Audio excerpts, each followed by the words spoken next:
Bom, meu povo, boa noite mais uma vez a todo mundo aí, tá? Chegamos à reta final aqui, né?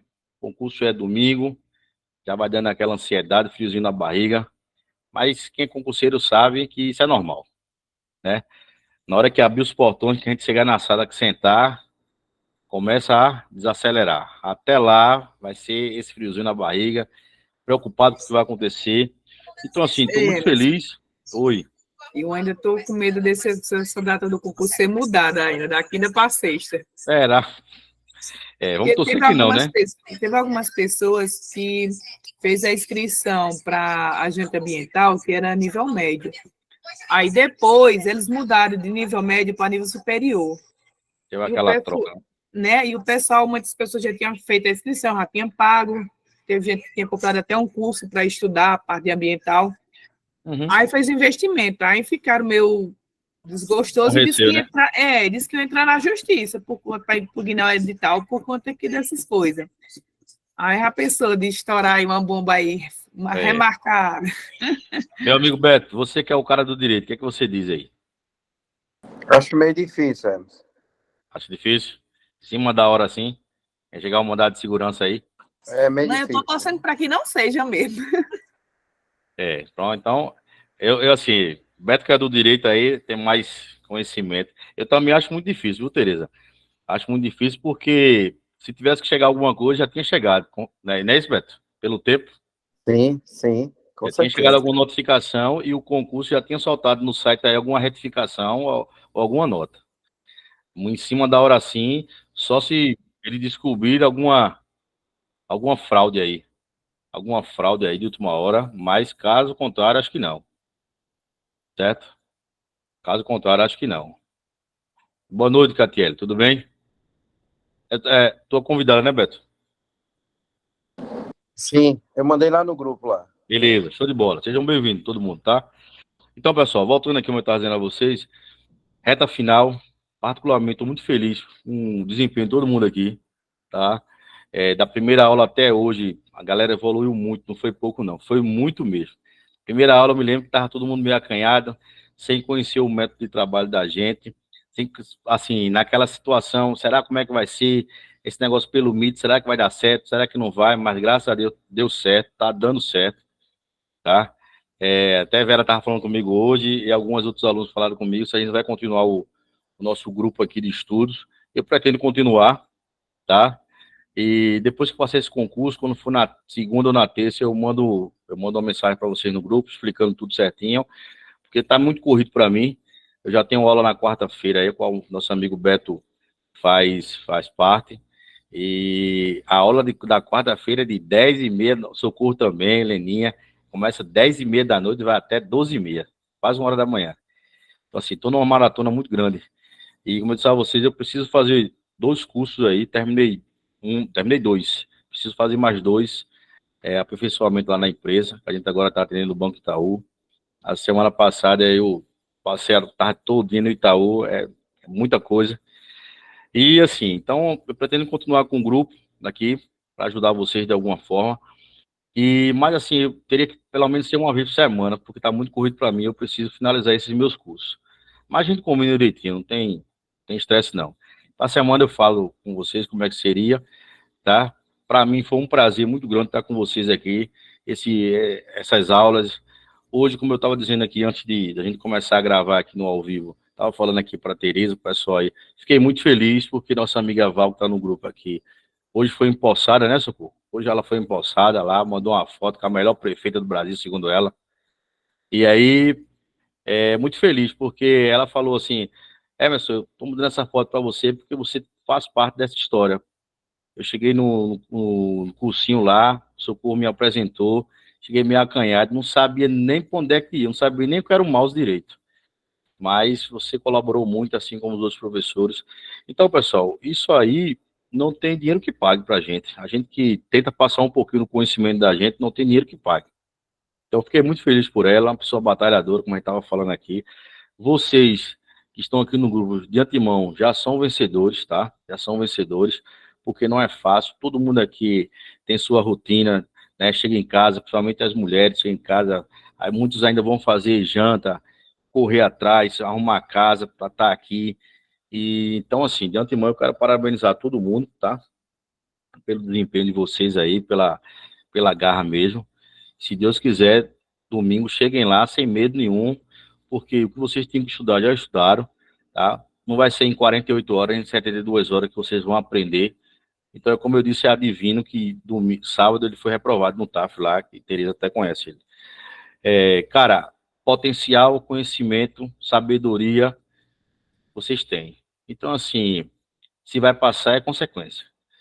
A única coisa que eu digo a vocês é que no concurso, como vocês já viram que as questões da IGEDUC, elas são misturadas, tentem procurar as questões que você mais se dá bem. Se você acha que vai se dar muito bem em informática, e assim espero, tentem resolver primeiro, tá? Para não embananar os neurônios de vocês. Porque vocês já viram que as questões da IGEDU começam com português, daqui a pouco entra não sei o quê, daqui a pouco vem informática, daqui a pouco vem história, mistura tudo. Né? Você está na 20, quando chega na 60 tem informática. Então tentem procurar as questões que vocês estão mais tranquilas, né? Estudaram mesmo, valendo, tá? Se tiveram aula com Glória aí, tá? Então, tenta fazer primeiro português. Tava no grupo lá com o Emerson, lá, ao longo que ele deu ontem, tá na cabeça, tá fresquinho. Tenta resolver primeiro isso aí, tá? Não adianta se desesperar. Chegou numa questão, leu 2, 3 vezes, respira, dá aquela respirada, tá? Marca um xizinho de lado que não respondeu aquela, passa para a próxima. Quando terminar a prova, vai voltando. As que tiver marcado com X, vai tentar resolver. Não adianta se desesperar, tá, pessoal? E uma coisa que vocês têm que lembrar. Foram inscritos não sei quantas mil pessoas. Ave Maria, é muita gente. Porque o pessoal ainda tem isso na cabeça. Concurso de prefeitura tem arrumadinho. Tem tantas pessoas. Mas a prefeitura já tem os dele. Esqueçam isso aí. Hoje em dia, a fiscalização, que seja prefeitura, que seja uma polícia, que seja qualquer órgão, a fiscalização hoje em dia ela é muito grande, tá? E o Ministério Público está aí para isso, para fazer valer. Então esqueçam, porque fulano votou no prefeito, a vaga dela está garantida. Nada disso, tá? Nada disso. Eu estava vendo esse dia uma reportagem, que ali foi uma coisa, assim, vergonhosa. Foi no estado do Ceará, do Piauí, que o genro da prefeita, que é médico, passou em primeiro lugar, a filha, que é dentista, passou em primeiro lugar, e a outra filha, que é nutricionista, passou em segundo lugar. Aí ficou feio demais, né? Ficou horrível. Então o Ministério Público entrou em cima, está sob júdice aí, né? O concurso foi suspenso, porque não existe. Médico era uma vaga, o genro da mulher passou. Dentista era uma vaga, a filha dela passou. Nutricionista era 2 vagas, a outra filha passou em segundo. Aí ficou feio demais, né? Aí o pessoal também quer avacalhar. Mas graças a Deus, hoje em dia, o Ministério Público, os órgãos fiscalizadores estão de olho nisso aí. Então, o concurso foi suspenso, tá? Foi suspenso. Então, vão sem medo domingo, tá? Esse é o conselho que eu dou a vocês. Vão sem medo domingo. Façam de conta que vão sair aí para ir almoçar. Vou lá, rapaz, vou ali no Bode da Gema almoçar. Façam de conta, pô. Vão de sandália, tranquilo, uma garrafinha, uma caneta. Entrem lá, sentem, olhou a prova, não adianta chegar lá, desesperado. Por quê? Na hora o HD trava. Se o HD travar, lascou. Não sai nada. Então, povo, esse é o conselho que eu dou a vocês, tá? Como eu falei para vocês, a aula de sexta-feira a gente vai trazer ela para quinta. A gente vai trazer ela para quinta, que quinta é feriado. Então vamos trazer ela para quinta. E aí, quando for no sábado, a partir das 15 horas e 30 minutos, vamos fazer nosso aulão. Vai ter uma média de umas 80 questões, tá? Uma média de umas 80 questões. Aí Verônica vai levantar a mão e vai dizer: eita, Emerson, eu vou estar tomando cerveja, é muita coisa. Continua tomando a cervejinha, bota o fone no ouvido, como as questões é certo ou errado, Verônica, dá certo. É só ir prestando atenção, tomando a cervejinha, em vez de estar escutando Pablo, escuta Emerson. Aí dá certo. Viu? Exatamente. Justamente. Beleza? Então, meu povo, sem mais delongas, vamos embora começar aqui. Essas questõezinhas aqui, 34 questões, quem me mandou foi o nosso colega Tereza e Tamires, dos 2 concursos. O último que teve há uns 15 dias atrás, Guarda Municipal de Arco Verde, e também mandou para assistente legislativo de Gabriel Lima. Então, assim, são questões de um mês para cá. Então, todas as questões que a gente até agora resolveu aqui foram da IGEDUC. Vocês já puderam ver o nível das questões. Não são questões difíceis, é só questão de treino mesmo, tá? Leu, releu, uma casquinha de banana já mata. As questões de informática. Se vocês analisarem até hoje, 9 aulas que tivemos, a maioria das questões, ela se repete. Mas como assim? Se você ver lá, ela vai falar de firewall, vou dar um exemplo, ela vai falar de firewall, que é o aplicativo que vigia a rede. Então, firewall. Aí, em outra prefeitura, ela vai falar assim, que ela só vai mudar, ela vai dizer que o firewall vigia o computador. Se você lá num concurso anterior, você aprendeu que o firewall vigia toda a rede, nesse concurso agora, no Salgueiro, quando ela botar que firewall vigia o computador, você não. No outro concurso, saiu no gabarito que ela vigiava a rede. Então, agora não vai ser o computador, ela vai continuar vigiando a rede. Então, assim, as questões, elas se repetem, né? Só de uma forma diferente, tá? Então, assim, vão sem medo, como eu disse a vocês, não tem estresse, e vamos embora, tá? Outra novidade também. Nesse slide de hoje, o que é que eu fiz?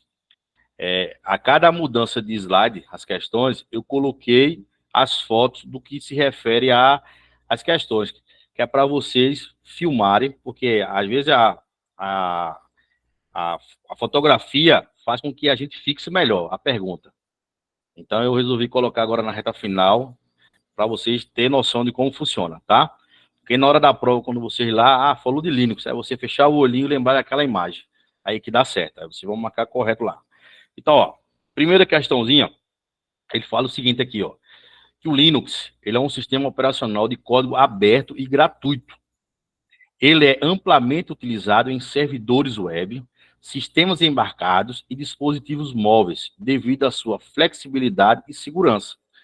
Então, o que acontece? Desde a primeira aula que a gente fala sobre sistemas operacionais. E a gente aprendeu aqui em todas as aulas que é o seguinte, que o Windows, ele é da empresa chamada Microsoft, tá? É uma empresa que tudo que vier dela, você vai ter custo, né? Você vai pagar. Vou instalar o Word, Excel, PowerPoint. O pacote não é Office, o pacote é Office, é da Microsoft. Então, você paga. Então, vou instalar o Windows. Se você vai instalar o Windows, você precisa de quem? Da licença, tá? Mas fulano ali perto de casa cobra 20, 30 reais, não sei, e diz que fica bom. Fica bom até ele não começar a atualizar. Porque na hora que ele começar a atualizar, o próprio aplicativo, o Windows Defender, que é o antivírus que vem instalado no Windows 10, ele, quando começar a escanear o sistema, ele vai ver que tem lá um cracker. A gente sabe que cracker é bronca, né? Então, tem um cracker lá que ele burlou o sistema e burlou a licença. Então, ele vai, remover o cracker. Lá perto do seu relógio vai aparecer um nomezinho bem bonitinho assim, ativar o Windows, tá? Então, assim, por aí que a gente tem que começar a analisar a questão. Então, o Linux não. Qualquer pessoa pode chegar na internet e baixar. Eu quero baixar o Linux. Baixou o Linux lá. Jogou para um pendrive, inicia o computador dando boot pelo pendrive, instala o Linux. Emerson, o Linux é fácil ou é difícil? Bom, é só questão de treino. Por que que os órgãos públicos hoje, quando jogam o edital, estão botando o Linux? Porque como o Linux ele é um sistema operacional de código aberto, né? O código-fonte dele é aberto, o que acontece? Tanto os órgãos como as empresas não precisam comprar a licença, porque hoje uma licença de Windows custa R$ 449. Então, imagina só uma prefeitura comprar 5 mil máquinas. É bronca, né? Então, assim, comprando o Linux, não. Tá todo mundo em casa, só ligar na tomada, conectar a internet e todo mundo começar a trabalhar. Então, é por isso que os concursos agora estão vindo com Linux, tá? Mas é um sistema aparentemente tranquilo de trabalhar. É só questão de prática mesmo, dia a dia. E aí, qual a diferença? A diferença é que o Windows, ele tem versões. Então, o Windows, ele tem várias versões. Ele tem a versão Home, ele tem a versão Pro, ele tem a versão Education, ele tem a versão Profession. Então, tem várias versões, tá? E qual a diferença para o Linux? Que o Linux, ele tem distribuições, ou seja, você pode distribuir para seu colega, né? E assim por diante. Então, você não vai pagar nada. Então, existem várias distribuições do Linux. Então, existe, por exemplo, as mais conhecidas são a Fedora, a Ubuntu, tá? O Meeting, o SUSE, são distribuições mais conhecidas. Eu, particularmente, gosto muito da distribuição do Linux chamada Mint. Se vocês um dia baixarem a versão do Meeting, vocês vão ver que ele é quase parecido com o Windows. Até os ícones ficam do lado esquerdo, tá? O botãozinho iniciar, lógico que não vai ter a bandeirinha do Windows, tá? Mas vai ter a bandeirinha do Meeting, é igual o botão iniciar do Windows. Então ele é muito parecido. Então, para quem nunca viu o Linux, se tiver a oportunidade de instalar, instala o Meet. O Meet ele é bem legal, tá? Até os aplicativos, os nomes são quase parecidos. Como assim, meu computador, entendeu? Então é bem parecido mesmo, tá certo? Então o que é que ele diz aí na primeira questão? Que o Linux ele é um sistema operacional de código aberto e gratuito, perfeito, tá? E ele diz que ele é amplamente utilizado em servidores web, tranquilo, tá? Sistemas embarcados e dispositivos móveis devido à sua flexibilidade e segurança. Então, uma questãozinha como essa, domingo, eu marco certo, sem ter dúvida nenhuma, tá? Eu marco certo, sem ter nenhuma dúvida, certo? E ainda vou mais dizer a vocês. Ah, professor, mas meu computador, ele tem um Windows. Será que consigo colocar o Linux? Consegue. Então, se você tiver um computador, tiver espaço no HD, tiver um bom processador e tiver pelo menos uns 8 GB de memória, você consegue particionar o HD. Então, por exemplo, se o HD for de 500, você pode colocar 300 para o Windows e 200 para o Linux. Então, como é que vai funcionar o processo? A partir do momento que você ligar a máquina, que é o processo de boot, a inicialização, ele vai aparecer uma telinha preta e vai listar os dois sistemas. Aí ele aparece lá o nome, Dual Boot. Quem você quer trabalhar hoje, Windows ou Linux, tá? E você diz, eu quero hoje trabalhar com Linux. Selecionou o Linux, vai para o trabalho do Linux. Agora, tem um detalhe. As minhas coisas que eu estou no Windows, vai aparecer no Linux? Não. Porque se você salvou lá suas pastas, ou suas fotos lá no Windows, fica no Windows, tá? Agora, existe outra situação, se você não quiser formatar o seu computador, não quiser formatar o computador, porque tem pouco espaço, você pode criar um computador virtual no próprio sistema do Windows, tá?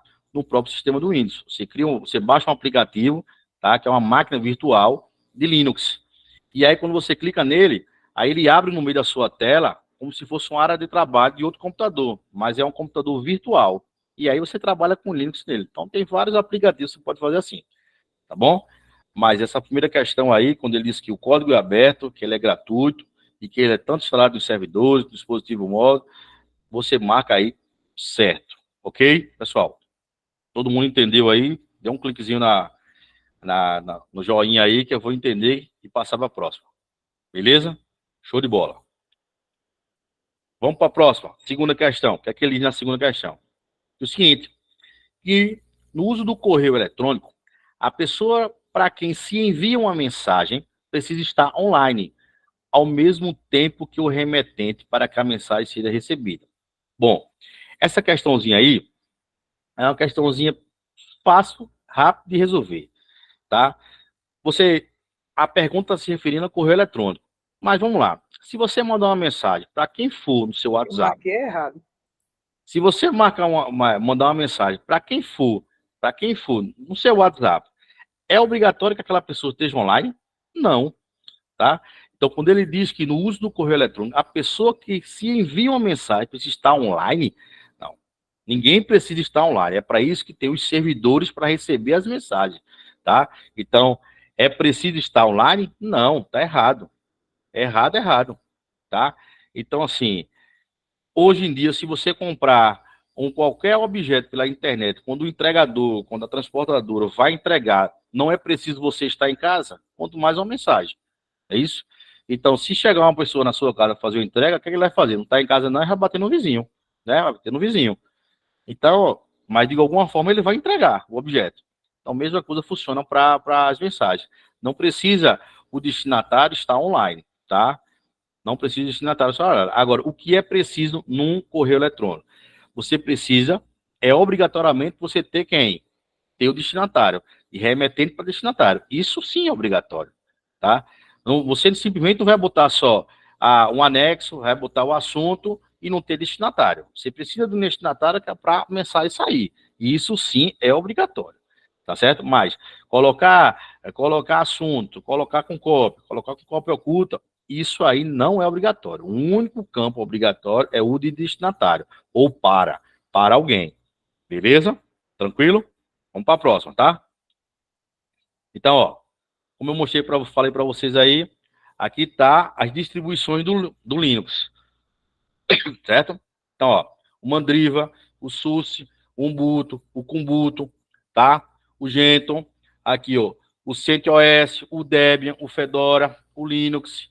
Então, tem várias distribuições mesmo, tá certo? E aí, o que acontece?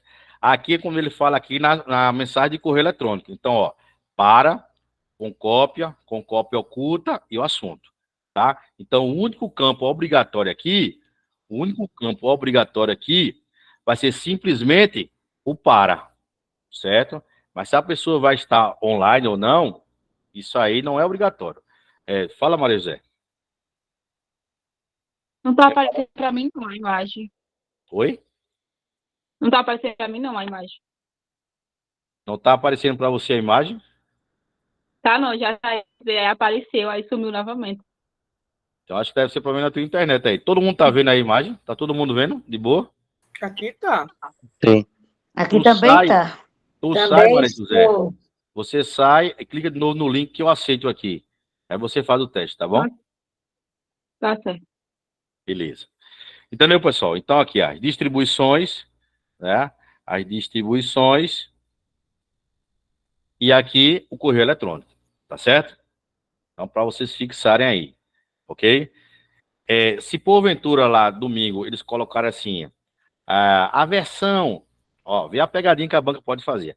A versão do Linux, Ubuntu, aí vocês de cara já marca errado, porque Linux não tem versão, Linux tem distribuição. Vocês podem distribuir de graça, né? Distribuir para qualquer pessoa, tá certo? Então a banca pode colocar essa pegadinha lá. Que a versão Ubuntu, a versão Debian do Linux, por ser de código aberto, ela pode fazer esse trocadilho lá. Mas vocês entenderam que Linux é distribuição, tá bom? Linux é distribuição. Mesmo, não entendi. Essas imagens que tu colocou aqui é o quê? Essas imagens para vocês fixarem as questões. Essa questão aqui refere-se à primeira questão. Essa aqui é a segunda. Entendeu, Teresa? Sim, pois, mas tem Fedora, Linux, essas imagens. É para a gente Não. fixar Deixa eu explicar. A primeira questão da gente aí, a gente fala de quê? Não fala de Linux? Sim. Isso aqui são as distribuições que o Linux tem. São várias distribuições. Entendeu? Isso aqui são várias. Mandriga, SUSE, Ubuntu. As mais conhecidas hoje no mercado é Ubuntu e a Debian e Fedora. São as mais conhecidas. Então, assim, fica ligado porque a banca ela pode colocar uma casquinha de banana. Falar assim na questão que a versão Ubuntu ou a versão Fedora, então se porventura falar assim na questão, você já marca errado, porque Linux não tem versão. Linux tem distribuições. Você distribui sistema operacional. Entendeu aí agora? Entendeu? Sim. Beleza. Vamos embora. Vou botar para a canetinha aqui. Terceira questãozinha aí, meu povo. Diz o seguinte, na terceira. O Word, ele utiliza somente o formato ODT, Open Documents Test, para salvar documentos, garantindo maior compatibilidade com outros editores de texto. Se cair uma questãozinha dessa, eu vou ficar muito feliz, tá? Por quê? Todo mundo aprendeu aqui, há muitos anos atrás, que o Word ele é o quê? Doc. Ele não é ODT. Todo mundo aprendeu aqui que o Word ele é Doc. Ele não é ODT. Entendeu? Então, como é que o cara diz assim, que o Word utiliza somente o formato ODT? Não. O Word, ele utiliza o formato DOC, se for versão pacote Office até 2003, e DOCX a partir da versão 2007. Então, se ele falar 2007, 2010, 2016, 2019, pacote Office 365, então é DOCX, todo mundo ganhou um X. A partir do pacote 2007, todo mundo ganhou um X no final. Tá? Então, quando ele fala aqui do ODT,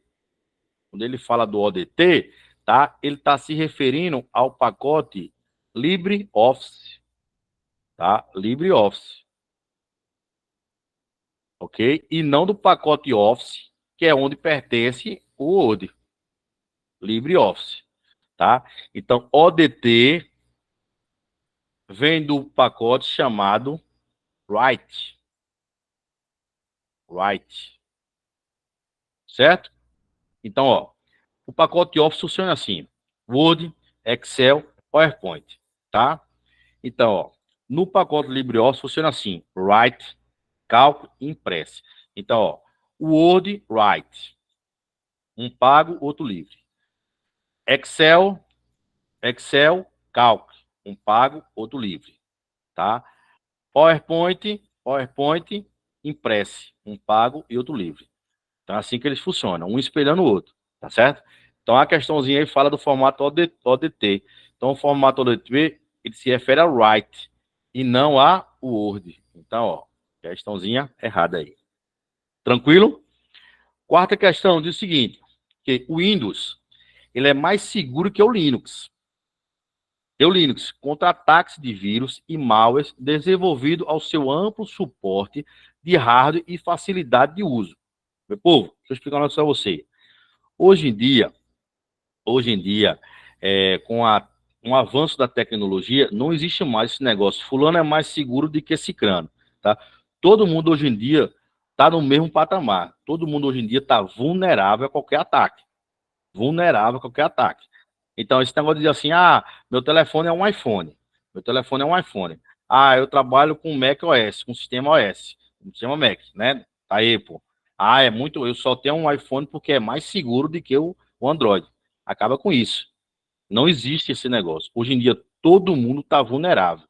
Todo mundo hoje em dia está vulnerável. Então, quando ele diz que o Windows ele é mais seguro que o Linux, não. É porque muitos vão pensar, o Linux ele é código aberto. Qualquer um pode instalar. Então, qualquer um pode colocar um vírus.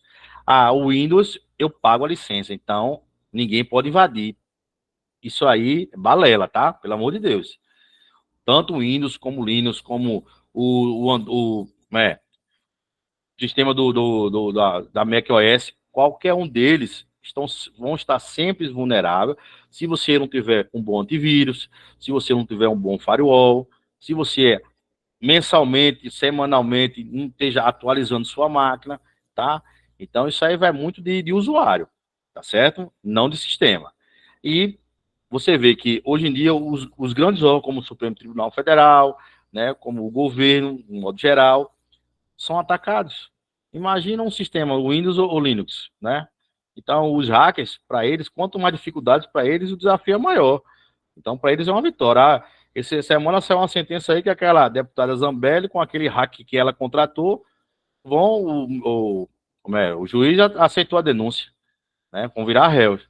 Por quê? Porque o cara invadiu lá as plataformas do Supremo e tocou os aralhos lá, né? Quer dizer, por que esse filho da mãe não pegou a inteligência que ele tem e não tenta descobrir, tenta ajudar algum instituto a fazer uma vacina? Mas não, tentam usar tudo que sabe para fazer o mal, para invadir, né, para destruir.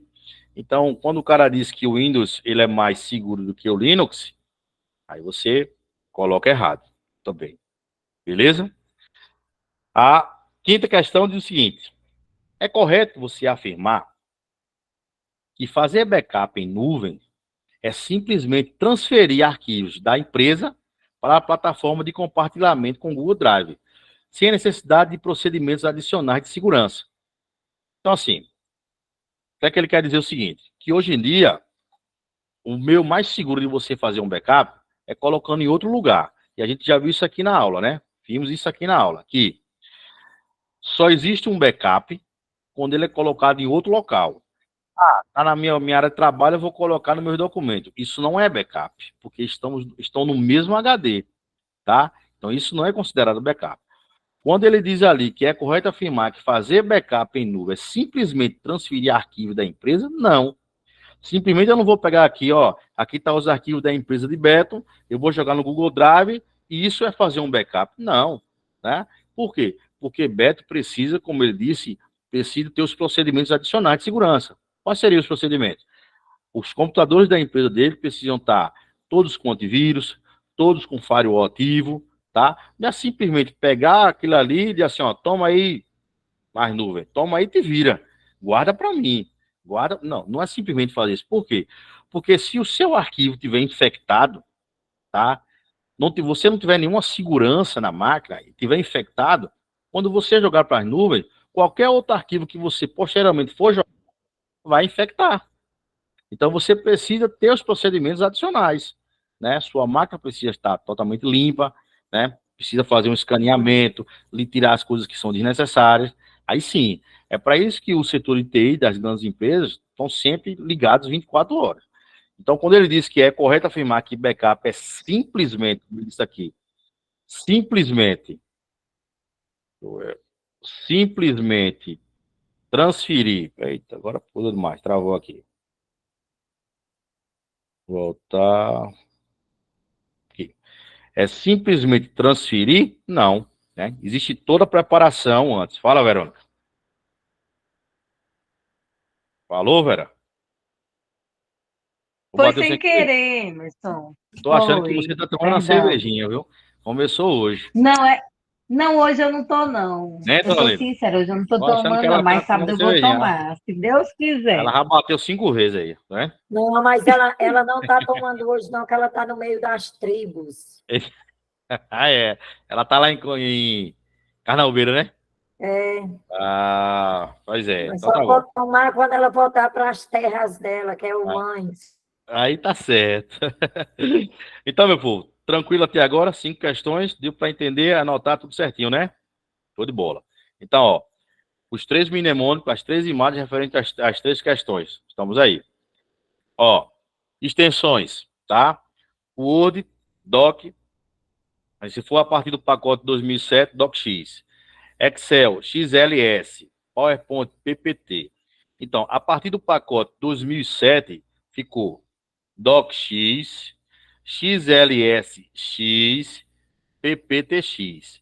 Esse X entrou a partir do pacote 2007, tá certo? A partir do pacote 2007, entrou o X. Então, se você se deparar com um arquivo DocX, né, em uma prova de concurso, a banca ela tem que dizer lá na questão qual é o pacote, se é 2010, se é 2007, se é 2016, se é 2019, se é o pacote 3.005 e assim por diante. Então, ó, aqui, ó, como eu falei para você, para Doc eu tenho Write, extensão ODT. Para Excel eu tenho Calc, extensão ODS, tá? Para PowerPoint eu tenho Impress, extensão ODP. Então, notem que todos são OD, OD, OD. O que muda? O final, né? O que muda no final, como ODT, ODS, ODP, tá certo? Então, para vocês ficarem ligadinhos. E o backup nas nuvens, como ele falou lá, funciona dessa forma aqui, né? Como o backup nas nuvens impacta na redução de custos das empresas. Porque, na verdade, você não vai ter aquele custo que tinha antigamente. Porque antigamente você, para ter backup nas empresas, nos órgãos, você precisava comprar grandes servidores, isso custava muito, né? Fora os grandes servidores, você precisava ter os programas, né? Os firewall, e isso é caro. Por exemplo, teve uma vez mesmo, quando eu trabalhava lá na Justiça Federal, que teve uma licitação que os caras compraram um firewall, só o firewall na época, Beto, foi 1 milhão. Isso, ó, muito tempo atrás. Muito tempo atrás. Então, assim, é muito caro, mas precisa de um faro para segurar o estado de Pernambuco todinho. Então, quantas varas federais não tem no estado de Pernambuco? Né? Tem mais de 30 varas. Agora, e quantos processos? Em varas do interior, gira em torno de 20 a 25 mil processos. E numa capital, isso aí é 3 vezes mais. Então, precisa de uma coisa cara para que tente segurar. Né? Para que tente segurar. E uma vez os hackers invadiram o servidor lá da Justiça Federal, a Justiça Federal passou uma semana sem o site fora do ar, porque a galera mudou a sentença lá do juiz lá, invadiram e tocaram os aralhos lá, tá? Então, como o backup impacta na redução de custo? Muito, tá? Porque você paga pelo serviço, né? Não paga mais pelos equipamentos, tá certo? E você pode acessar de qualquer lugar. Se chegar numa audiência, esquecer o documento do smartphone, você acessa a nuvem e baixa ali o seu subestabelecimento tá? Se tá em tal canto, esqueci isso, acessa o computador, notebook. Então, tanto faz onde você quiser estar, você acessa eles, tá certo? Então, ó, só para vocês fixarem aí, pacote Office, DocX, XLSX, PPTX, a partir da versão 2007. Para baixo, tira o X. E a versão do LibreOffice, que é uma versão livre, Write, Calc, Impress, ODT, ODS e ODP. Beleza? Fechou. Vamos embora. Sexta questão fala assim, ó. O C-Browser é amplamente utilizado como navegador padrão no Brasil para desktop, sendo conhecido por sua popularidade e avançados recursos de segurança. Aí você vai perguntar, Emerson, o que danado é o C-Browser? Olha só. Desculpa. Se vocês pesquisarem na internet, o C-Browser, de fato, ele é um navegador de internet, só que ele é apropriado exclusivamente para dispositivos móveis, né, como tablet, telefone, celular. Então, ele só roda nos dispositivos móveis, ele não roda em computador, tá? Ele não roda em computador. Professor, mas eu tentei aqui instalar e ele rodou no meu computador. Hoje em dia, existem alguns aplicativos que ele tentam burlar, mas ele foi desenvolvido simplesmente para rodar em sistema Android, tá? Ou iPhones, tá certo? Então, ó, o C-Browser, ele é amplamente utilizado como navegador padrão no Brasil? Não. Hoje em dia, 90% da população brasileira usa como navegador padrão o Google Chrome, e não esse daqui.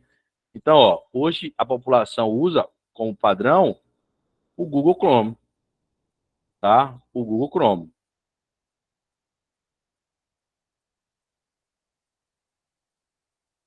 Ok? Então, esse seria o navegador padrão mais usado no Brasil, Google Chrome, tá certo? Então, essa questãozinha aqui também, ó, vocês marcam errado aí. Essa questãozinha errada. Tá bom, meu povo? Sétima questão diz o seguinte: é correto afirmar que todos os provedores de correio eletrônico, como Gmail, Outlook e Yahoo, oferecem exatamente as mesmas ferramentas e funcionalidades aos seus usuários? Não. Quando ele falou aqui, ó, exatamente, já ficou errado. Por quê? O serviço do Gmail não é igual ao serviço do Yahoo. O serviço do Yahoo não é igual ao serviço do Outlook. O serviço do Outlook não é igual ao do Ball. E assim por diante. Cada um tem sua plataforma, cada um tem sua particularidade. Tá? Por exemplo, o Gmail, você tem lá 15 GB grátis, né? Você tem 15 GB grátis. Já, por exemplo, o Yahoo só é 5. Então, assim, quando ele diz exatamente as mesmas ferramentas e funcionalidades, não. Aí já ficou errado, tá bom? Então, em questões de informática, toda vez que tiver numa questão uma palavra de grande expressão, tomem cuidado, tá? Tomem cuidado e fiquem atentos. É exatamente, exclusivamente, perfeitamente, basicamente, unicamente. Então, lê uma questãozinha. Teve essas palavras de grande expressão, já acende a luzinha, já fica ligado aí que vai ter uma casquinha de banana, tá bom? A nona questão, ou a nona não, a oitava questão, desculpa, diz assim, que o anti-spamware são desenvolvidos especificamente para combater anti-spam e adware, oferecendo proteção mais efetiva contra esses malware em comparação com antivírus convencionais, que lidam com uma gama mais ampla de ameaças, mas podem não ser tão focados nesse tipo específico. Então, o que é que ele está dizendo aqui? Que o anti-spam, você instala no seu computador, no seu celular, são desenvolvidos especificamente para combater anti-spam e adware. O que significa usar adware? São as propagandas, né? Oferecendo proteção mais efetiva contra esses malware em comparação com o antivírus. Ou seja, ele está dizendo que o anti-spam ele é muito mais, sim, pronto para combater do que o antivírus. E aí, nesse caso, a questãozinha também ficou certo ou errado aí? O que é que vocês acham? Alguém? Errado. Errado aí, Beto? Os demais? Ele especificou demais. Foi, né? Vê só, antes Eu PAN são marquei desenvolvidos... certa. Marquei certa, mas fiquei na dúvida quando diz, mas pode não ser tão focado nesse tipo específico. Eu fiquei na dúvida nisso aí. Eu marquei certo, mas fiquei na dúvida. Entendi. Betão, engraçado que é o seguinte, que essa questão, ela, na banca, Beto, ela soltou o gabarito de correto, a Ingeduc. Ela soltou como correto. Entendesse? E aí, assim, se a gente for analisar direitinho, vamos ver se a gente concorda com a banca. Anti-spam são desenvolvidos especificamente para combater anti-spamware e as propagandas, oferecendo proteção mais efetiva contra esses malware, em comparação com antivírus convencionais, que lidam com uma gama mais ampla de ameaças, mas podem não ser tão focados nesse tipo específico. Se a gente parar para analisar, Betão, não sei se você concorda comigo, mas a função do anti-spam justamente é só para combater o anti-spamware. Por exemplo, se a máquina pegar um vírus chamado Worm, que ele se autorreplica, o anti-spam ele não pega. Tu entendeu, Betão, nessa situação? Entendi. Mas eu acho assim, tem tanto antivírus tão poderoso aí, que Verdade. o anti-spam não chega nem perto. Por isso que eu marcaria errado, tu tá entendendo? Entendi. Eu concordo com você, mas assim, eu acho que nesse sentido, a banca, quando ela soltou o gabarito como certo, eu acho que ela focou nesse sentido, entendeu? Porque a função do anti-spam é só para combater o anti-spamware. Se outro vírus entrar, não pega. Ele não vai pegar. Então, eu acho que ela focou nessa situação. Por isso que ele colocou ali que especificamente para combater só o anti-spam e os anúncios. Entendeu? Então, assim, já que a banca soltou no concurso lá que estava correto, já saiu o definitivo também, então a gente vai marcar certinho aí, mas vai ficar de olho. Possa ser que saia alguma coisa lá. Se sair, a gente já modifica aqui. Beleza? Tranquilo? Tranquilo. Eu também, quando eu baixei, Beto, eu fiquei nessa... Fui ler, reli, né? Pô, é complicado. Mas eu acho que ela focou nesse sentido aqui, né? No conceito realmente, que o anti-spam, ele só visa isso aí.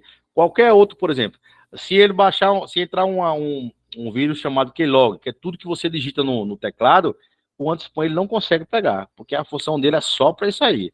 Então eu acho que a banca ela soltou o gabarito certo, baseado nessa nomenclatura dele, entendeu? Então vamos manter o que a banca disse aqui, tá certo? Vamos para o próximo. Ó, o C-Browser tá ali, ó. Ele só serve só para os dispositivos móveis, tá? Tá lá o celular, tá lá o tablet. E aí o anti-spam aí, né? Saiu uma imagem do anti-spam aí, certo? O nona questão diz o seguinte, que o Keylog são um tipo de spamware, podem ser integralmente bloqueados por um firewall. Os Keylog, que são um tipo de anti-spamware, podem ser integralmente bloqueados por um firewall, visto que esse dispositivo é projetado para monitorar e controlar o tráfego de rede, prevenindo assim a instalação de qualquer malware. Veja aí que essa questão, ela tem um monte de erro aí. Primeiro que o Keylog não é um tipo de spam, né? A gente acabou de ver na questão anterior. Não é um tipo de spam. Segundo, que ele diz aqui que podem ser integralmente bloqueados pelo firewall. Tá? O firewall ele mexe com a rede, não mexe com a máquina. Então, ó, diz que esse dispositivo é projetado para monitorar e controlar o tráfego de rede. Ele não monitora e controla o tráfego de rede. Ele monitora e controla todas as teclas digitadas na máquina. Então, ele não monitora o tráfego de rede. Ele monitora tudo que for digitado no teclado. Então, ó, questãozinha errada aqui, tá? Então, os Keylog, eles são preparados para monitorar e controlar tudo que digita no teclado, e não no tráfego de rede. Então, tem 3 erros ali, né? Fala que ele é um spam, fala que ele bloqueia o firewall. Então, ela tá cheia de furo essa questãozinha. Então, nona questão, errado aí.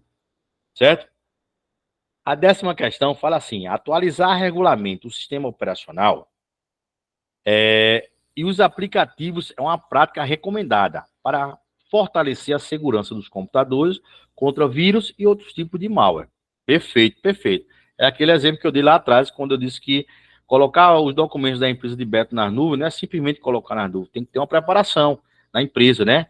Então, Mas eu acabei de falar para vocês lá atrás que tem que ter uma preparação, tem que ter um bom firewall, um bom antivírus, e é isso que a questão diz, né? Que atualizar regularmente o sistema operacional e os aplicativos é uma prática recomendada para fortalecer a segurança. Então, 10ª questãozinha aí, ó. Certo. Beleza? Aí vem a 11ª, que diz assim, na 11ª, que diz que um computador infectado por um vírus sempre apresentará uma lentidão acentuada, travamento e pop-ups, tornando a detectação de malware uma tarefa simples para o usuário médio. Essa questão, se a gente for analisar, a gente chega a uma conclusão que ela está errada. Por quê? O que é que ele diz lá? Um computador infectado por um vírus sempre apresentará uma lentidão acentuada. Nem sempre, né? Às vezes, o seu computador está infectado, mas ela não está lento. Ela tá, por quê? Porque o vírus que está é de keylog, né? O vírus que está é de keylog, porque ele vai monitorar e controlar tudo que você digita. Então, a máquina está livre. A máquina vai estar livre lá, entendeu? A máquina vai estar livre. Então, nem sempre uma máquina infectada com vírus, ela vai apresentar essa lentidão. Ela vai travar, ela vai apresentar os pop-ups, que são aquelas propagandas que tem nos navegadores, né? Então, nem sempre uma máquina com vírus, ela vai apresentar travamento ou lentidão, tá bom? Então, ó, 11ª questãozinha errada, certo? E aí, para vocês verem, o keylog, tá? Ele analisa tudo que for digitado no teclado, tá certo? Sintomas que seu computador está infectado, nem sempre vai deixar ele lento, tá certo? E para que serve lá? Porque é importante sempre atualizar o software, para que sua máquina tenha uma proteção a mais, tá certo? Então, vamos embora. 12ª questão diz o seguinte: backup em nuvem, ele é uma solução acessível e viável para qualquer tipo de negócio, independente do tamanho da empresa ou da qualidade da conexão de internet disponível. Perfeito, né? O backup em nuvem é uma solução aceitável e viável e economicamente barata. Muito barato. Você não vai precisar comprar servidores, você não vai precisar comprar máquinas, né? Você não vai precisar colocar funcionários para monitorar aquele sistema. Então, backup em nuvem é uma solução acessível, viável, barato, tá? E segura, né? E segura. 100% não, né? Porque, como eu falei nas outras questões, o Supremo Tribunal não ficou livre dos hackers, né? Então, a computação à nuvem, alguém pode invadir também, tá? Isso aí, tá todo mundo sujeito a isso aí. Então, 12ª questão, correto aqui, beleza? Aí vem a 13ª questão, que diz assim: que o Microsoft Edge se destaca como um navegador multiplataforma, oferecendo uma interface organizada e recursos avançados de segurança, como bloqueador de anúncio integrado. Então, ó, quem é o Microsoft Edge? Quem é o Microsoft Edge? O Microsoft Edge é nada mais nada menos que o navegador padrão, tá? Da Microsoft.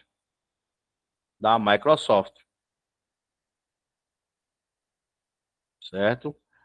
Ele é o navegador padrão da Microsoft. A partir de quem? A partir do Windows 10. Então, a partir do lançamento do Windows 10, o Microsoft Edge, ele se tornou navegador padrão, tá? Então, quando você compra uma máquina ou quando você instala o sistema operacional, de cara na sua hora de trabalho, quando instalar tudo, que ele inicializar, ele vai aparecer lá o navegador Edge como padrão. Ah, mas eu não gosto dele. Posso colocar qualquer outro navegador? Pode, fica a seu critério, entendeu? Mas, por padrão, ele está lá, paradinho lá, à sua disposição. E ele diz que ele é um navegador multiplataforma, de fato. Tá? Para quem estuda para concurso mesmo, o Edge, ele é um dos navegadores melhores que tem. Por quê? Porque a plataforma dele oferece como ele diz ali, oferece a interface organizada e recursos avançados. Então, além dos recursos de segurança, como ele bloqueia os anúncios enquanto você trabalha com ele, tem um bloqueadorzinho lá integrado, ele também tem uma canetinha virtual para quem trabalha com uma canetinha. Então, você pode estar lendo um texto e aquilo lhe interessar e você pode circular. Ele tem esse recurso, né? Ele tem esse recurso, por exemplo, o recurso que eu estou fazendo aqui no Google Meet, lá dentro do Edge, ele tem esse recurso, tá certo? Você consegue também ativar os pincéis nele. Ah, achei essa palavra legal. Posso lá pintar de amarelo, colocar um marca-texto. Então, para quem estuda para concurso, ele é muito bom. Então, 13ª questão, correto também. Certo? Correto também. Aí vem a 14ª, que diz assim, que o Write, né, que o LibreOffice Write, ele é o editor de texto de código aberto e gratuito. Até aí tudo certo, né? A gente viu lá atrás. Aí ele disse, permitindo o download, uso e modificação sem restrições. A plataforma utiliza o formato ODT e facilita a interoperabilidade com outros programas que suportam esse padrão. Então, ó, questãozinha também correta, certo, né? O Write, ele é, como a gente viu lá, é um editor de texto, de código aberto, gratuito, que permite qualquer pessoa baixar, né? Modificar lá sem restrições. E a plataforma usa o formato ODT. Então, a gente aprendeu aqui que para Write você usa ODT, né? Para Calc, você usa ODS. E para Impress, você usa OD o quê? OD? Alguém lembra aí? Vocês ligaram não foi? P. Sim, acertei. ODP, né? ODP. Isso, de PowerPoint. Certo? ODP. Show de bola. Então, ó, 12ª, 13ª e 14ª, tudo correto, tá certo? Então, ó, tá aí, ó, como é que funciona aí. Tá certo? O backup nas nuvens, o Microsoft Edge e aqui o Write, tá certo? O Write lá. Você vê que ele é quase idêntico ao Word. Aqui, ó, tem a aba arquivo, editar, exibir, inserir, formatar. Tá? Agora, lógico que o Word, ele tem uma gama muito mais ampla, né? Você tem muito mais recursos dentro do Word. Mas nada que o Write resolva, certo? Aí no meu computador mesmo eu tenho o Write e tenho o Word. Então vocês podem baixar no de vocês aí o pacote LibreOffice lá sem nenhum problema, sem nenhuma restrição. Tá certo? Bora de 15, que diz o seguinte. A memória RAM, ela é uma forma de memória volátil que perde todas as informações armazenadas quando o computador é desligado. Dessa forma, é aconselhável que tudo seja salvo no disco C, o qual armazena as informações da memória RAM do computador. Aí, assim, se vocês se depararem com uma questãozinha dessa, aí vocês podem rasgar a prova aí, se vocês marcarem, se vocês, porventura, marcarem certo, pode rasgar a prova. Porque é o seguinte, como é que você vai ter um computador e quando você desligar, você vai apagar todas as informações? Não existe isso, né? Se você tem um computador, se você está lá, faz seus trabalhos, dá sua aula, você quer desligar para descansar o motor, é igual um motor de carro aqui, né? Chega o carro, viajou 4, 5, 10 horas, desligou o carro que é para descansar o motor para amanhã voltar à jornada. Então, imagina se você chegar a desligar seu carro e amanhã, quando for ligar, todas as informações do painel desapareceu. Fica difícil. Então, quando o cara fala que a memória ROM, ela é uma memória volátil, não, ela não é volátil, tá? E que perde as informações armazenadas quando o computador é ligado, ai, meu amigo, essa questão ficou podre. Podre, podre, podre. Então, uma questãozinha dessa aqui, você marca de olhinho fechado, tá errado. Tá certo? Tá errado. A 16ª diz o seguinte, que o Microsoft Excel e o LibreOffice Calc, ou seja, o espelho, né? Um pago e outro gratuito, tá? Ele diz o seguinte, são poderosas ferramentas e planilhas eletrônicas, equipadas com recursos avançados de análise de dados. Ponto. Incluindo tabela dinâmica, manipulação avançada de fórmula matemática, integração de macros para automação de tarefas respectivas e criação de gráficos interativos para a representação visual de dados complexos. Perfeito. Qual a diferença só dos dois? É que um é pago e o outro é grátis, tá? Então, 16ª questão, correto. Mais uma vez está eles aqui, tá? A memória ROM, como eu disse, é aquela memória que você parece um insetozinho aqui, ó, com as perninhas, tá? Parece aqui, ó. um inseto com as perninhas. Certo?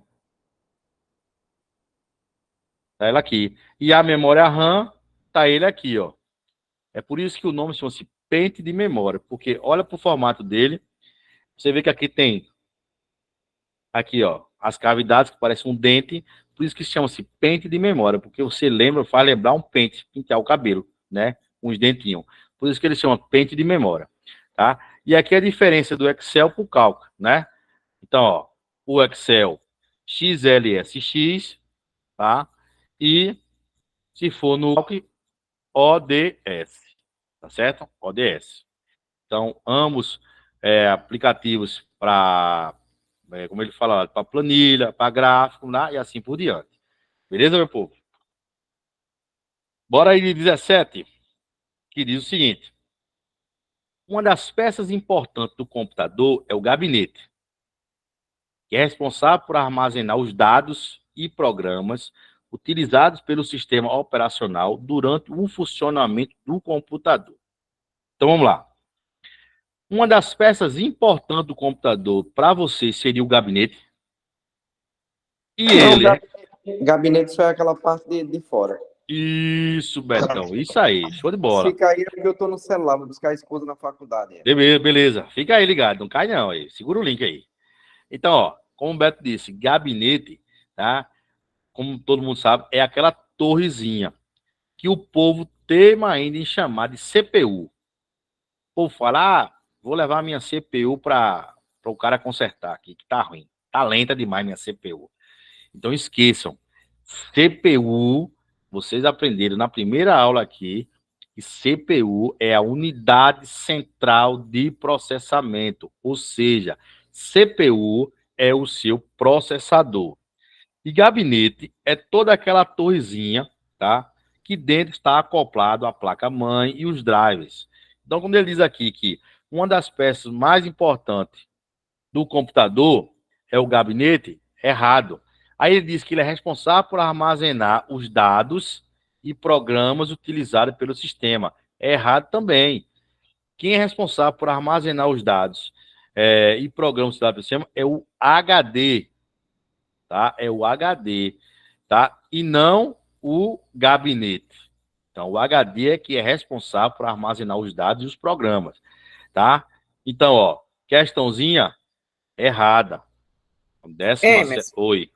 Oi, Tereza, fala aí. Essa 16 eu acertei, mas eu não tinha certeza absoluta. Vou botar lá. Porque eu fiquei na dúvida, no final dela aí, onde diz assim, e criação de gráficos interativos para apresentação visual de dados. Porque a apresentação, né, PowerPoint, aí eu fiquei na dúvida, eu marquei certo, mas nesse final eu fiquei meio... Não, pessoal, o PowerPoint é a apresentação de slides. Mas, por exemplo, no Excel, você pode apresentar os dados complexos. Por exemplo, a prefeitura ela pode fazer uma reunião e o prefeito ela pode botar os gráficos feitos no Excel, ele pode apresentar no próprio Excel lá, apresentar os dados lá. Então, ele fala, você quer o balanço de 2023 e 2024, ele vai colocar lá os dados complexos, entendeu? Vai colocar do jeito que ele quiser, a criação do gráfico, quem vai fazer lá é o setor. Então, ele pode fazer aquela apresentação dos dados, né, dentro do Excel. Entendi, agora, porque ele colocou só a apresentação visual, ele não especificou slide, né? Se tivesse colocado slide, aí estava errado, né? Isso. Então, acontece. Hoje em dia, já tem um aplicativo muito mais sofisticado e alguns concursos, inclusive, está cobrando ele. Inclusive, um das atualizações que a gente vai fazer na empresa é esse danadinho aí. O nome dele chama-se Python. Entendeu? Python. Então, hoje em dia, a linguagem Python... Oi? Escreve. Python, Python. Então, hoje em dia, o Python, tal, você trabalha com dashboard. Então, é como se ele fosse um Excel 1000 vezes melhorado. Então, por exemplo, quando o cara joga um dashboard na tela, Python, feito em Python, o que é que acontece? Todos os dados daquele órgão vão ser apresentados em um único slide. Então, por exemplo, ele vai colocar assim, o símbolo um exemplo, o símbolo do cifrão. Aí, quando ele clicar ali dentro, vai aparecer todos os dados financeiros, entendeu? Aí ele vai apresentar lá um desenho lá de uma obra. Então, clicando ali, então ele coloca os desenhos e por trás dos desenhos, ele coloca como se fosse 50, 60, 100 slides. Então, ele faz tudo isso num slide só que não é chamado de slide. Chama-se Dustboard, entendeu? Então, essa é a linguagem Python lá. Então, hoje em dia, quem tem isso aí já se destaca um bocado aí, entendeu? Então, é esse aí. Mas eu me entendi que você, no final, aí, você falou que, como ficou aí, criação de gráfico e tal, repressão visual de dados, realmente deu essa mexida. Mas ele não falou em slides aí. Entendeu, Tereza? Valeu, obrigada. Meu filho. Vamos lá, na 18. Diz o seguinte. A placa-mãe, ele é o principal circuito de interconexão de um computador. A placa-mãe, ela é o principal circuito de interconexão em um computador, fornecendo não apenas conectividade física para os componentes essenciais, como processador, memória RAM, placa de expensão e dispositivo de armazenamento, mas também gerenciando protocolos de comunicação de alta velocidade entre esses componentes, por meio de quem? De barramentos especializados como PCI Express e SATA. Então, essa questãozinha aqui, eu vou marcar certo, tá? E vou mostrar a vocês porque ela é certa aqui, ó. Isso aqui é um gabinete, certo? Isso aqui é um gabinete. Isso aqui é a famosa placa-mãe.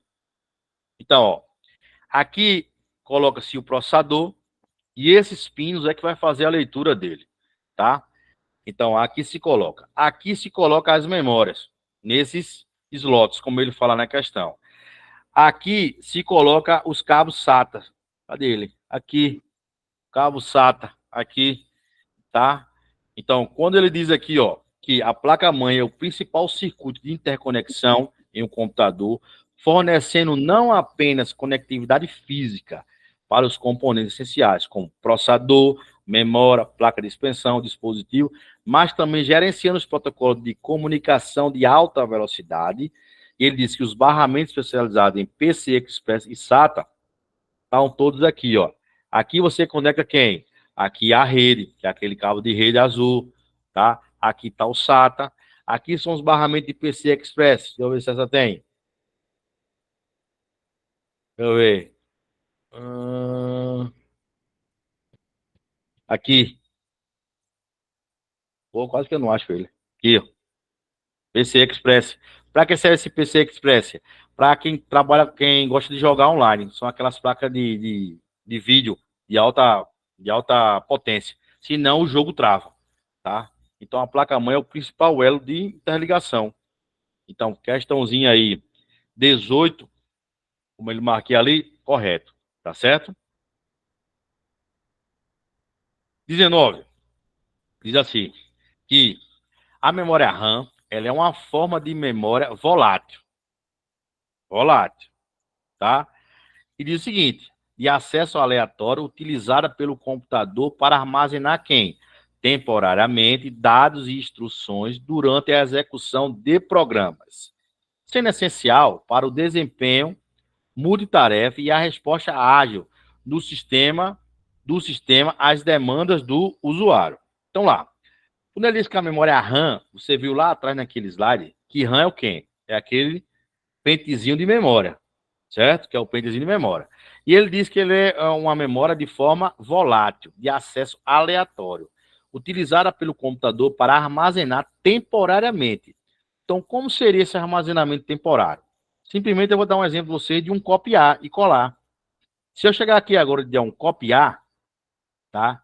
E começar a aula e esquecer de colar, e aí no final da aula a Tereza fala assim, professor, tu esqueceu de mandar o arquivo aí, isso eu não colou não pra gente não. Ele tá. Quem segurou aquele comando é a memória RAM, né?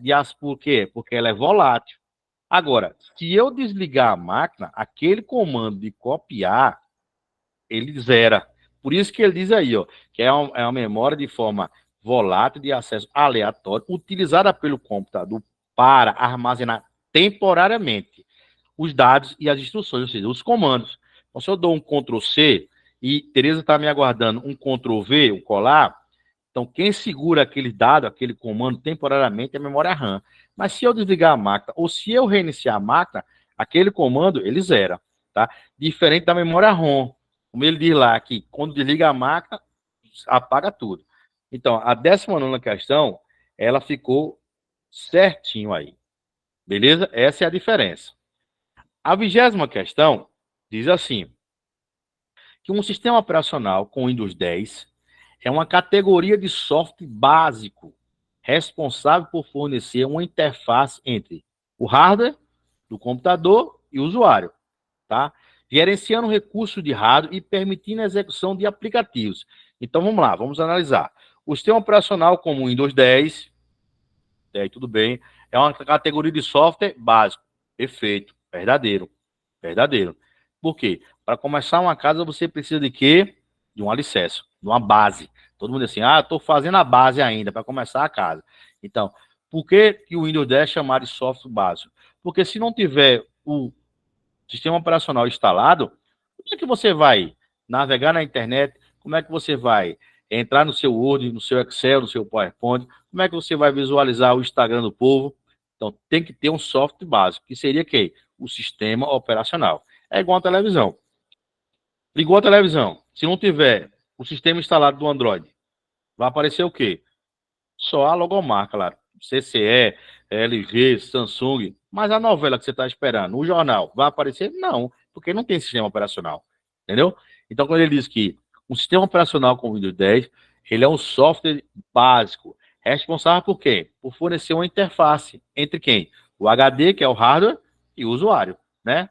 E aí ele diz, gerenciando quem? Os recursos de quem? Do HD, permitindo quem? A execução de vários aplicativos dentro dele. Então, ó, 20ª, correta aí.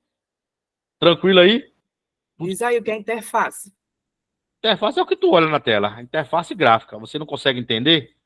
Por exemplo, há muitos anos atrás, quando tinha um Windows XP, qual era a interface do Windows XP? Todo mundo lembra. Era aquele fundo com aquele mato verde, né? Bem bonito. Aquela era a interface. Só que você não conseguia mudar. Quando foi lançado o Windows 7, a interface gráfica mudou. Passou a ser de 3D. Você passou a colocar um papel de parede. No caso, é a imagem do programa. É a imagem do programa, é a interface gráfica. É o gráfico que você consegue. Se a interface gráfica estiver distorcido, você não consegue ler, né? Estiver desfocado, você não consegue ler. Então, a interface gráfica ali. Entendeu? Então, a 20ª questão aí, marcaria um certo aí, sem sombra de dúvida aí. Tranquilo? Bora para 21, mas antes vamos dar uma olhadinha nisso aqui, ó. Então, ó, como eu falei lá, circuito de memória ROM, tá? Que vem de fábrica. Essa aí você não pode alterar. E circuito de memória RAM. Essa você pode expandir. Ô, Emerson, o que seria expandir? Seria o seguinte. Digamos que você comprou um computador que ele veio com 4 GB de memória RAM. Ah, mas eu acho que o computador é muito lento. Eu posso colocar 8? Pode. Você pode comprar 2 pentes de 8 para ficar com 16. Pronto, o meu computador aqui, ele tem 2 pentes de 8. Tá? Então eu tenho 16 GB de RAM. 16 GB de RAM. E aí o sistema operacional do Windows lá, como ele diz lá, é o software básico, né? Você precisa da base para começar a instalar o sistema. Tá bom? Então, visualizem aí, foquem isso aí, tá certo? 21. Diz o seguinte, na 21. Que o Word, ele é um sistema operacional que oferece funcionalidade. Aí, se porventura você se depararem com uma questãozinha dessa, dizendo que o Word, ele é um sistema operacional, vocês já façam isso e marquem errado. Por quê? O que é que vocês aprenderam? Que o sistema operacional é o Windows, que é da Microsoft, e o Linux, tá? Que é livre. O Word, ele é o quê? Ele é um pacote de escritório. Para que serve? Para você fazer seus textos, né? O Excel para fazer suas planilhas. Então, o Word, ele faz parte de um pacote Office, né? Então, um pacote de escritório e não sistema operacional. Então, se vocês se depararem com uma questãozinha dessa, marquem errado. É igual lá na primeira questão, quando eu falei assim, se vocês se depararem assim com a seguinte questão, que o Fedora, o Ubuntu, o Linux, tá? Ele é desenvolvido pela Microsoft, tá errado. Se você se deparar que o Linux, que o Fedora, ele tem a versão, tá errado, porque ele não tem versão, ele tem distribuição. É assim que ele funciona. Tá bom? Então, uma questãozinha dessa aí, quando fala que o Word é sistema operacional, pode parar, nem continue, para não perder tempo, tá? Porque você precisa resolver o resto das questões e o concurso é tempo. Então, nem perca tempo, nem quebre sua cabeça. Já marca errado direto. A 22, ele fala assim, que o software básico, ele inclui principalmente os softwares de entretenimento, como jogos e aplicativos bancários, projetados para realizar operações financeiras. Bom, essa é uma questãozinha que nem precisa comentar muito, né? Porque dizer que o software básico, ele inclui principalmente o software para jogar e os aplicativos bancários, tá de brincadeira, né? Tá de sacanagem. O software básico, ele é o sistema operacional como um todo, tá? Ele é o sistema operacional como um todo, ele é um software que se não tiver ele, aí sim, aí você não acessa a internet, aí você não joga, você não entra no site bancário. Então ele é o principal software da máquina, tá? Mas dizer que ele inclui principalmente o software, não, ele inclui principalmente o sistema operacional. Então o software básico, ele inclui principalmente o SO, o sistema operacional, e não jogos nem aplicativos bancários. Então, 22, marquem errado aí, tá certo? 22 podem marcar errado aí. O 23, questão 23 fala assim, que um software aplicativo é um programa escrito em linguagem de máquina, diretamente executável pelo hardware do computador. Então, o software aplicativo, ele é um programa escrito em linguagem de máquina, diretamente executado pelo hardware do computador. Então, o programa escrito em linguagem de máquina é o software básico, tá? Por quê? Quando ele diz lá, diretamente executado pelo hardware, quem é o hardware? É o HD. E quem é que está instalado no HD? O sistema operacional. Então, um software aplicativo não é um programa escrito, e sim um software básico. E quem seria o software aplicativo? Os aplicativos que você instala no seu computador, tá? Então, por exemplo, veio o Microsoft Edge como navegador, mas eu não quero. Eu quero o Google Chrome. Então, ele ali é um software aplicativo. Você baixou o aplicativo e executou, entendeu? Eu não gosto muito desse não, eu vou baixar o Mozilla Firefox. Então, o Mozilla Firefox, ele é um software aplicativo. Ele não é um programa escrito pela linguagem da máquina. É um programa que você, usuário, é que vai instalar. Entendeu? Então, 23 tá errado. 23 tá errado. Certo? Então, ó, tá a diferença aí, ó. Software básico é um conjunto de software sobre o qual os demais softwares podem funcionar. Software aplicativo são as aplicações criadas para solucionar os problemas específicos ou executar uma tarefa específica, né? Sistema de usuários, software especialmente desenvolvido para atender um cliente em uma necessidade específica. Ok? Vamos de 24, que ele diz o seguinte, lá no 24, que lá no Word é possível você localizar e substituir um texto, palavras, frases ou formatações, tá? De parágrafos e outros itens. Aí ele diz, além disso, é possível você localizar e substituir formas de substantivos, adjetivos ou verbos. Os atalhos para localizar é Ctrl L, perfeito. E para substituir, Ctrl U. Então, ó, questãozinha tranquila, tranquila. Fácil, fácil, fácil. Tá? Então, escreveu lá seu Word, sua tese, sua redação. Você pode, com Ctrl L, localizar. Eu quero localizar a palavra aqui, amor. Não era para eu ter botado amor nesse texto. Estou com raiva daquele homem. Estou odiando ele. Vou tirar o amor. Mas eu tenho 60 páginas. Ctrl L. Digitou amor, Enter. Ele vai achar onde está a palavra. Então, Ctrl U. Digitou a nova palavra, Ctrl U, ele, substitui. Tá? Então, 24 é uma questão tranquila, tranquila, tranquila. Aí vem a 25, que ele fala assim, que o Worm, ele é um software nocivo que se instala em um computador sem que o usuário esteja ciente de sua ameaça. Pode ser originário de fontes aparentemente confiáveis, como anexo de e-mail, atualização de software falsas ou pop-ups com a oferta de download. Então, vamos lá. A gente viu aqui que o Worm, ele não é um software nocivo que se instala em um computador sem que o usuário esteja ciente, tá?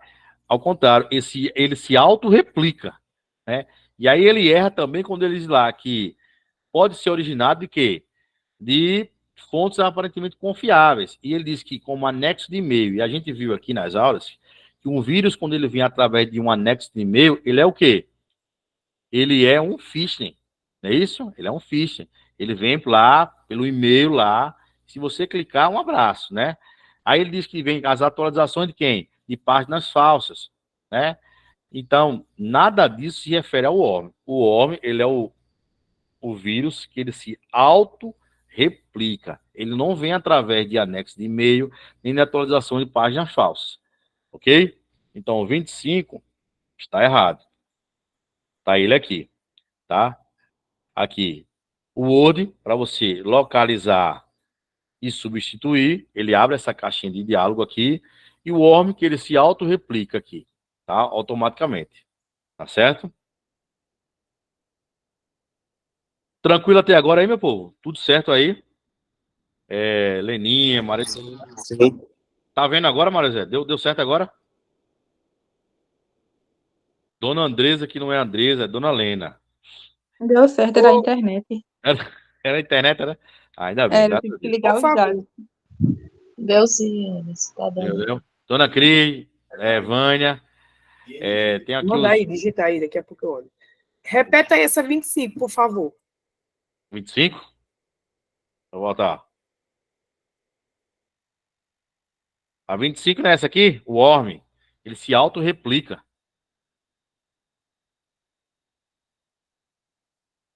Pegou a visão aí, Teresa? O Worm, ele se auto-replica. Micheline, nem falei seu nome. Eu tô vendo que você está conectado aqui. Eu Tamires, perdi. também, nem falei seu nome. E tem a colega, a convidada de beta aqui, Catiele.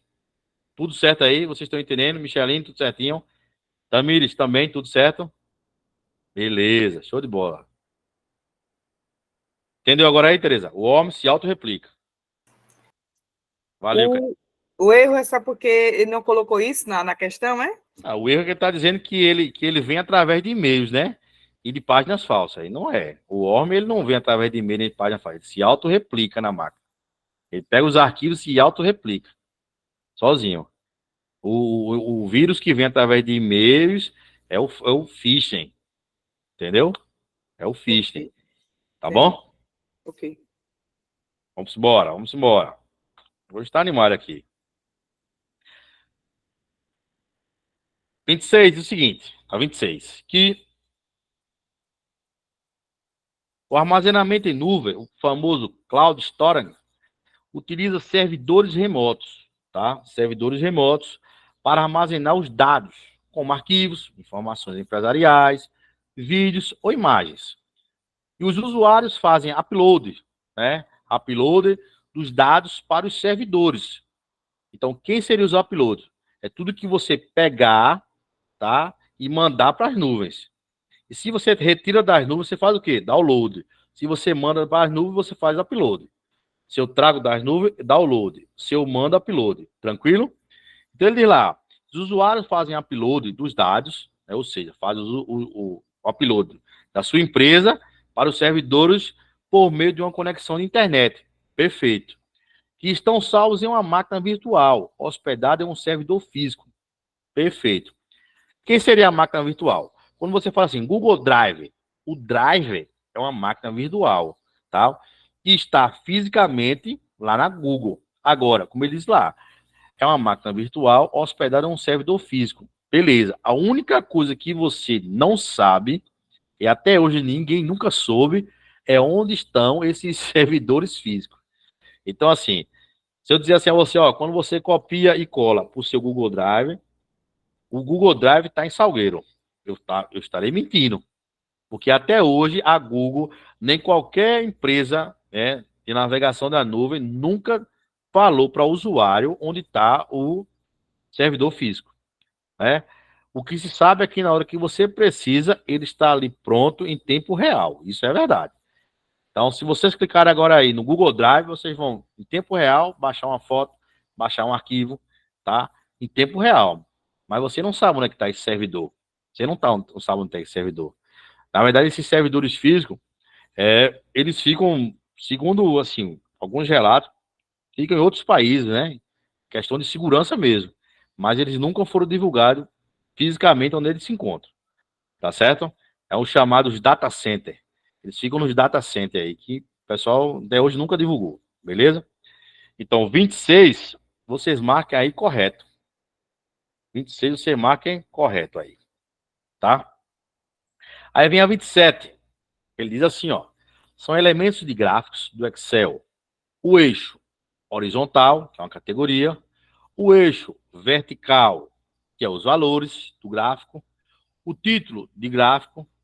Os rótulos e tabela de dados. As linhas de grades e a legenda do gráfico. Então, tudo isso aí tem dentro do Excel.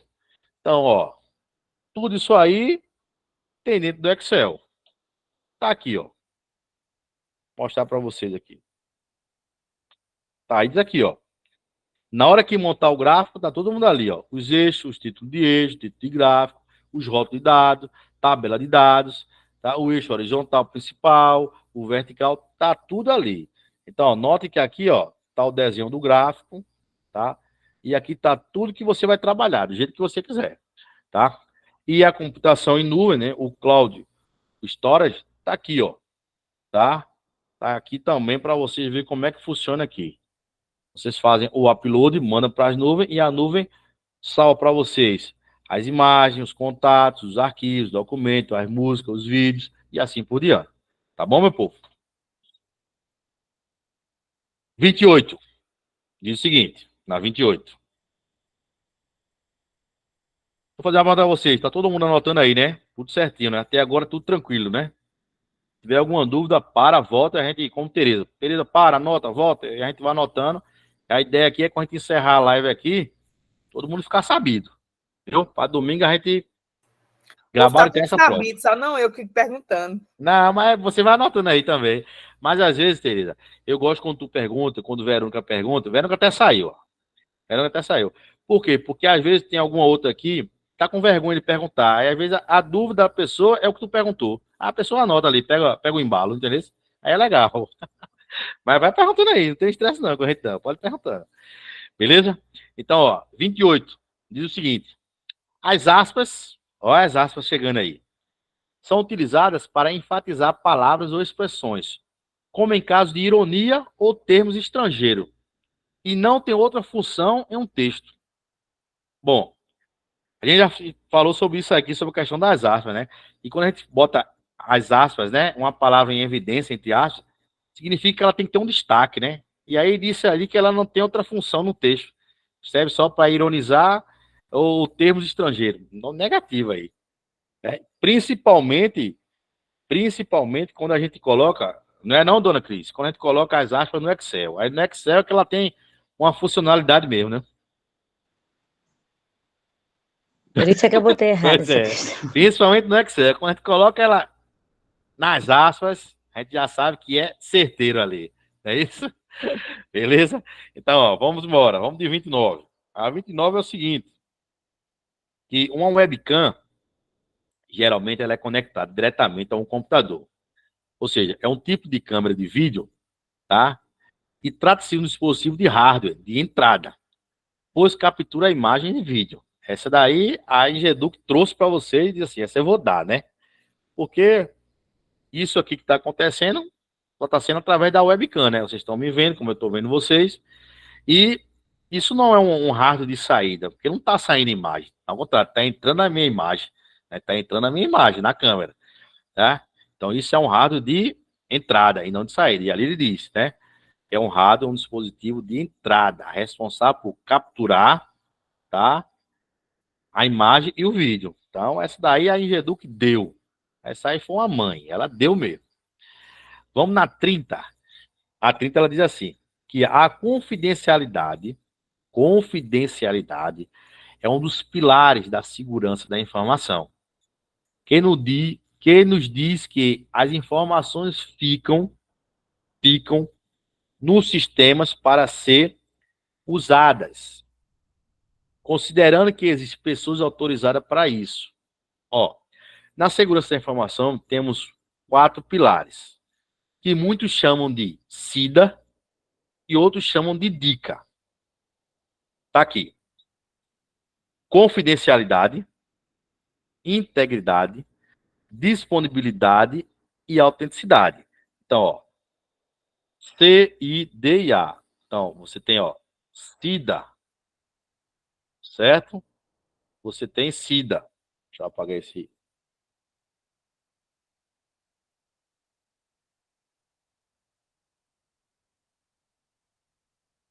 Ok? Então, ó, esses são os 4 pilares da segurança da informação. Alguns chamam, como eu disse, de SIDA, outros chamam de DICA. Tanto faz. Porque a ordem, para a gente, não importa. O que importa é que são 4 os pilares. Aí você vai dizer assim, mas não tem 5 aí, não? Esse quinto aqui, o não repúdio, ele faz parte do pilar da integridade, tá? É como se ele fosse um terceirizado. Então, o que seria o não repúdio? O não repúdio é quando, por exemplo, alguém fala mal de você nas redes sociais, né? Divulga notícias falsas ao seu respeito, e você prova que é mentira. Então, o não repúdio é quando a pessoa vem à tona e se retrata. Isso é o não repúdio, entendeu? Então, ó, na segurança da informação, os pilares são 4, tá? Então, confidencialidade, disponibilidade, integridade e autenticidade. Vamos voltar para a questão. Quando ele diz assim, que a confidencialidade, ele é um dos pilares de segurança da informação, que nos diz que as informações ficam no sistema para ser usadas. Então, as informações, quando ficam no sistema para ser usadas, elas ficam o quê? Disponíveis. Então, entra o quê? Entra aí o pilar da disponibilidade e não da confidencialidade. Entendeu? Então, aqui fica a disponibilidade. Disponibilidade.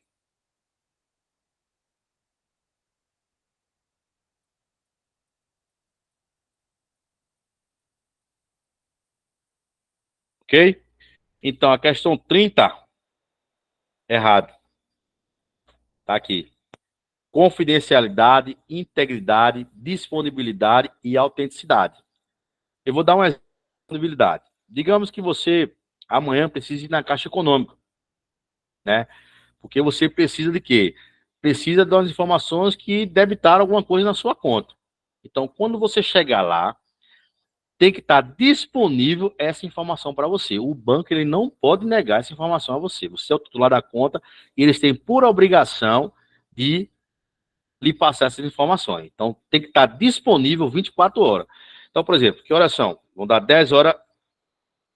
Valeu, dona Leila. Por exemplo, vão dar 10 horas, tá? Se porventura eu perceber que eu perdi meu cartão de crédito agora e eu ligar para o 0800 do banco, o que é que a gravação fala? Digite seu CPF. Quando digita o CPF, automaticamente o helpdesk, que é o 0800, ele já cai no banco de dados, dos meus dados. Tá certo, dona Leila? Tudo certo. Fique na paz, viu? Boa noite. Então, o que acontece? Já fica disponível. Quando o atendente atende, ele já está com as informações. Meu nome, nome da rua, tudo, minha profissão, já está na tela para ele. Então, aquelas informações estão disponíveis 24 horas. Então, isso é um exemplo de disponibilidade. Beleza, meu povo? Vamos aí de 31. 31 diz o seguinte. Navegar utilizando o modo anônimo do Google Chrome é totalmente privado, o que impede que o histórico de navegação seja armazenado e evita a exibição de anúncios personalizados de acordo com as buscas e interesses do usuário em todos os sites visitados. Então, vamos lá. Quando ele diz que navegar utilizando o modo anônimo do Google Chrome é totalmente privado. Ó, a gente já viu aqui em outras aulas que tanto o modo anônimo, quanto o modo privativo, quanto o modo in private, que todos os três têm a mesma função, o que muda são as nomenclaturas por conta dos navegadores. A gente viu que totalmente você não navega privado, nem não navega no anonimato, nem no privativo. Por quê?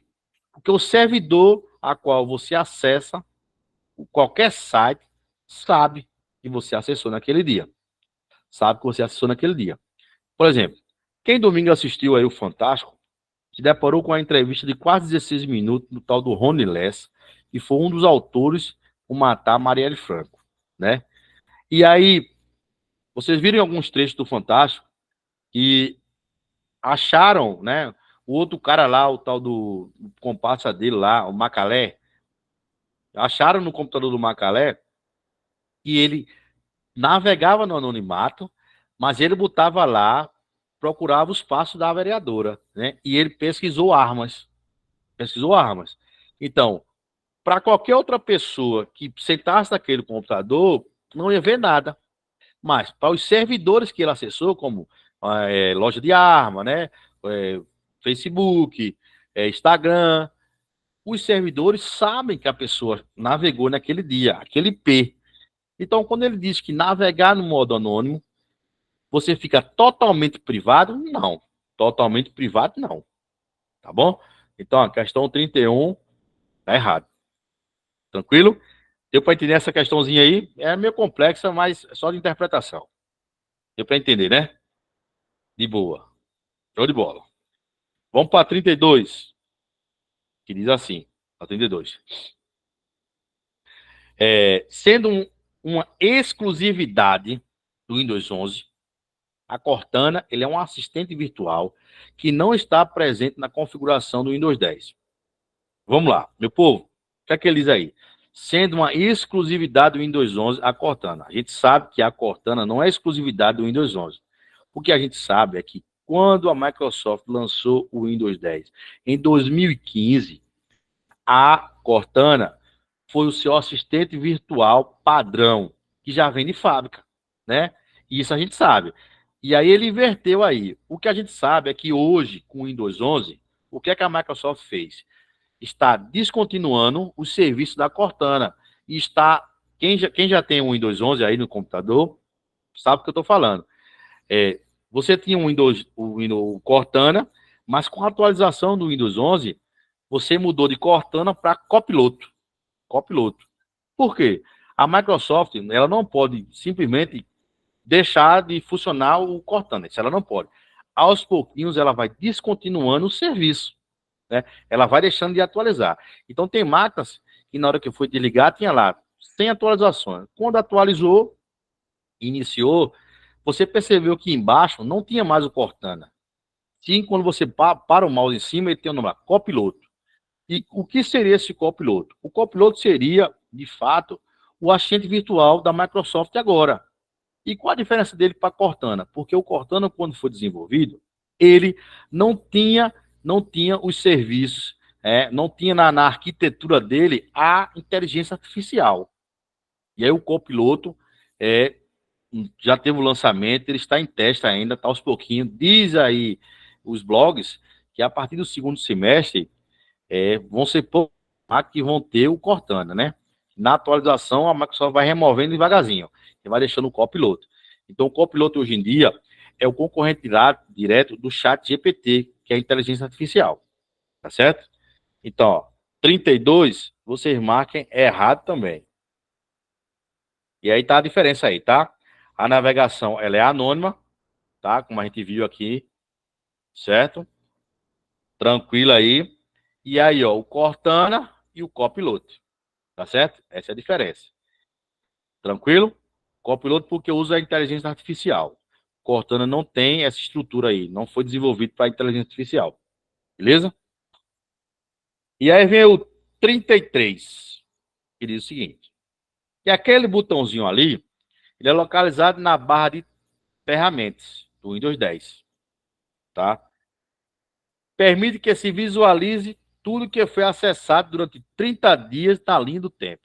O nome daquele botãozinho ali é chamado visão de tarefa.